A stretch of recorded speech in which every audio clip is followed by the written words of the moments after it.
dengan jurusan Ilmu Administrasi Negara, Fakultas Ilmu Sosial, Universitas Negeri Padang. Baiklah, di sini saya akan membahas materi dengan mata kuliah pengantar ilmu pemerintahan. Saya di sini akan membahas materi yang saya pahami tentang etika pemerintahan. Baiklah, saya akan membahas materi etika pemerintahan. Yang pertama, pengertian etika pemerintahan. Di sini kita harus tahu dulu apa itu pengertian etika. Etika secara bahasa, kata etika lahir dari bahasa Yunani, ethos, yang artinya kebiasaan atau watak. Dalam bahasa Prancis, etiquette, atau dalam bahasa Indonesianya disebut dengan etiquette, yang berarti kebiasaan atau cara bergaul, berperilaku yang baik. Etika adalah nilai moral dan norma yang menjadi pedoman baik bagi suatu individu maupun suatu kelompok dalam mengatur tindakan atau perilaku. Etika berarti ilmu mengenai baik dan buruknya manusia atau moral. Etika juga diartikan sebagai kumpulan nilai moral dan asas atau kode etik. Selain kita harus mengetahui pengertian etika, kita juga harus mengetahui pengertian pemerintahan. Pemerintahan merupakan organisasi atau wadah orang yang mempunyai kekuasaan dan lembaga yang mengurus masalah kenegaraan dan kesejahteraan rakyat dan negara. Pemerintahan dalam arti luas adalah semua lembaga negara yang terdiri dari lembaga-lembaga legislatif, eksekutif, dan yudikatif. Dalam arti sempit, pemerintahan adalah suatu kegiatan, fungsi, tugas, dan kewajiban yang dijalankan oleh lembaga eksekutif untuk mencapai tujuan negara. Setelah kita mengetahui pengertian etika dan pengertian pemerintahan, dapat kita simpulkan bahwa pengertian etika pemerintahan adalah ajaran untuk berperilaku yang baik dan benar sesuai dengan nilai-nilai keutamaan yang berhubungan dengan hakikat manusia. Baiklah, saya akan membahas materi selanjutnya, yaitu hakikat dan makna etika dalam pemerintahan. Yang pertama yaitu hakikat etika dalam pemerintahan.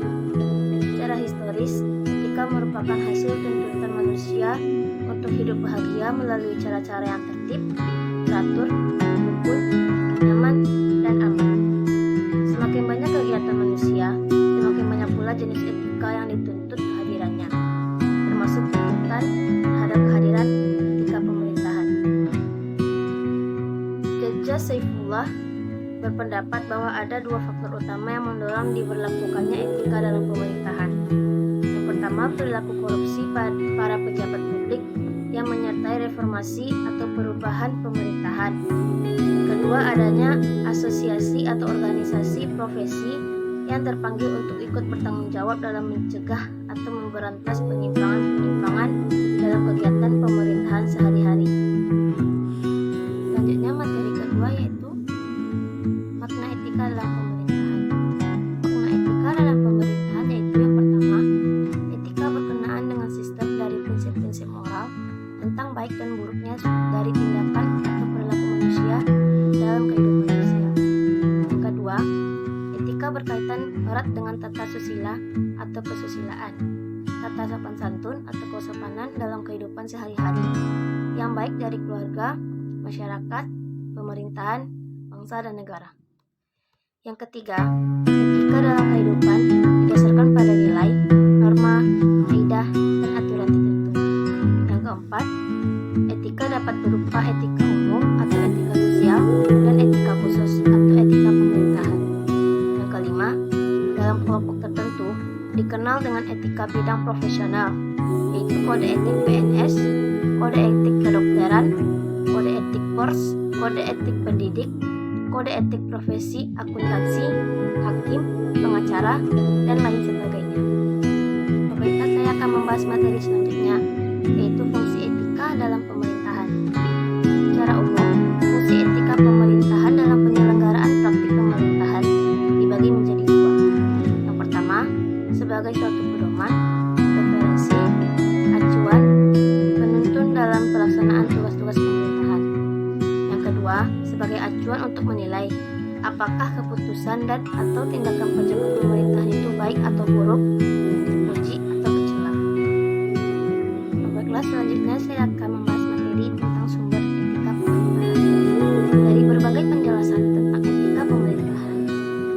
maka dapat dikemukakan bahwa pada hakikatnya sumber etika pemerintahan itu dapat berasal dari peraturan perundangan, nilai-nilai keagamaan, dan nilai-nilai sosial budaya yang berasal dari kehidupan kemasyarakatan, serta berasal dari adat kebiasaan dan yang sejenis dengan itu.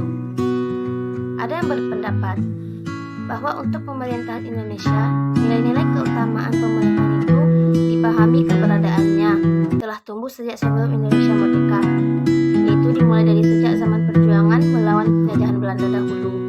Jika dirinci, nilai-nilai yang dimaksud antara lain bersumber dari yang pertama, Budi Utomo, Sumpah Pemuda, Proklamasi 1945, yang kedua Pancasila dan Undang-Undang Dasar 1945, yang ketiga Undang-Undang dan Peraturan Pemerintah yang mengatur tentang kewenangan, tugas pokok, dan fungsi lembaga pemerintahan dan organisasi pemerintahan, hak dan kewajiban, serta larangan bagi anggota organisasi pemerintah. Yang keempat, nilai-nilai keagamaan, dan yang kelima, nilai-nilai sosial budaya, yang seperti adat kebiasaan setempat, yang berkaitan dengan perilaku tentang kepantasan dan ketidakpantasan serta kesopanan. Baiklah semuanya, sampai di situlah pemahaman materi yang saya sampaikan melalui video ini. Semoga dengan materi yang saya sampaikan bermanfaat dan bisa dipergunakan dengan baik. Saya Inna Azizah dengan NIM 2104235 mengucapkan terima kasih, dan jika ada kesalahan dalam pengucapan kata-kata saya mohon maaf. Saya akhiri dengan wabillahi taufik wal hidayah. Wassalamualaikum warahmatullahi wabarakatuh.